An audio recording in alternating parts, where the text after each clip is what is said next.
అందరికీ praise the lord. మంచి సమరయుడు యేసుక్రీస్తు.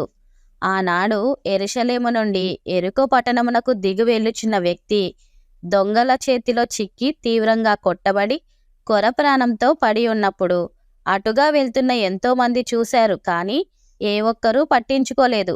అదే సమయంలో మంచి సమరయుడు అటుగా వెళ్తూ ఆగి అతని గాయాలు కట్టి పూటకుళ్ళ వాని ఇంటికి చేర్చాడు. ఆ మంచి సమరయుడు ఎవరో కాదు, యేసుక్రీస్తు. ఈరోజు నీవు కూడా నీ కుటుంబ సమస్యల వల్ల, నీ తోటివారి వల్ల, కపటమిత్రుల వల్ల గాయపరచబడి ఉన్నావా? ఇంకెందుకు నేను బ్రతకాలి, చనిపోదాం అనుకుంటున్నావా? నీవు బ్రతకాలని నీకు బదులుగా ప్రభువైన యేసుక్రీస్తు నీ కోసం కలవరి శిలువలో తన ప్రాణం పెట్టాడు. నీ హృదయానికి తగిలిన గాయాలు మంచి సమరయుడనే యేసుక్రీస్తు కడతాడు. ఆయనకు ఒక్కసారి నీ హృదయంలో చోటిచ్చి చూడు. వీడియో కనుక నచ్చినట్టయితే please subscribe friends. Thank you.